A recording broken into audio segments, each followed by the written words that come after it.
Clip number 1679۔ اس clip میں آپ قرآن پاک کی سورہ تحریم کی آیت نمبر 2 سے 3 تک کی تلاوت، ترجمہ، تفسیر قرآن صراط الجنان سماعت فرمائیں گے۔ بسم اللہ الرحمن الرحیم۔ ترجمہ، اللہ کے نام سے شروع جو نہایت مہربان رحمت والا ہے۔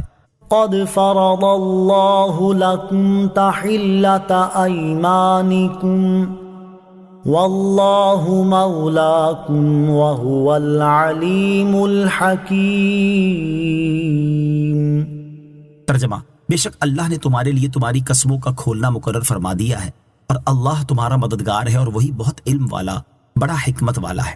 قد فرض اللہ لکم تحلۃ ایمانکم، بے شک اللہ نے تمہارے لیے تمہاری قسموں کا کھولنا مقرر فرما دیا ہے۔ اس آیت میں قسم کو کھولنے سے مراد یہ ہے کہ اللہ تعالیٰ نے آپ کے لیے قسم کا کفارہ مقرر کر دیا ہے، لہٰذا آپ حضرت ماریہ رضی اللہ تعالی عنہا کو خدمت سے سرفراز فرمائیے یا شہد نوش فرمائیے۔ بعض مفسرین کے نزدیک قسم کھولنے سے مراد یہ ہے کہ قسم کے بعد انشاءاللہ کہا جائے تاکہ اس کے برخلاف کرنے سے قسم شکنی نہ ہو۔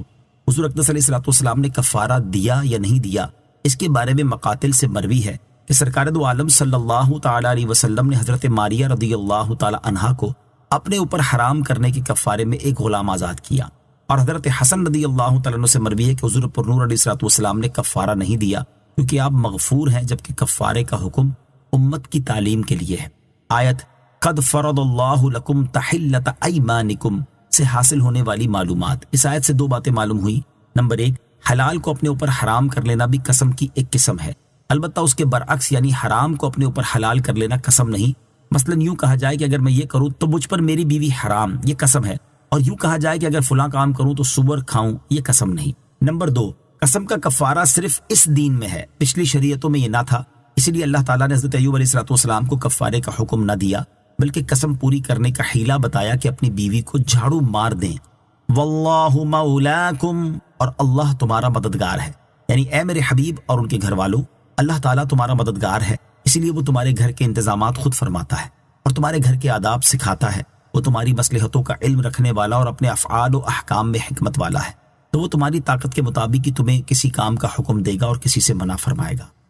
وَإِذْ أَسَرَّ النَّبِيُّ إِلَى بَعْضِ أَزْوَاجِهِ حَدِيثًا فَلَمَّا نَبَّأَتْ بِهِ وَأَظْهَرَهُ اللَّهُ عَلَيْهِ عَرَّفَ بَعْضَهُ وَأَعْرَضَ عَنْ بَعْضٍ فَلَمَّا نَبَّأَهَا بِهِ قَالَتْ مَنْ أَنْبَأَكَ هَذَا قال نبأني العليم الخبير۔ ترجمہ، اور جب نبی نے اپنی ایک بیوی کو راز کی ایک بات بتائی، پھر جب اس نے اس بات کی دوسری کو خبر دے دی اور اللہ نے اس بات کو نبی پر ظاہر کر دیا، تو نبی نے اس بات کا کچھ حصہ تو جتا دیا اور کچھ سے چشم پوشی فرمائی۔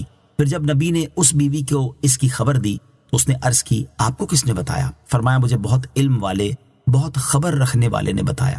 وَإِذْ أَسَرَّ النَّبِيُّ إِلَى بَعْضِ أَزْوَاجِهِ حَدِيثًا، اور جب نبی نے اپنی ایک بیوی کو راز کی ایک بات بتائی۔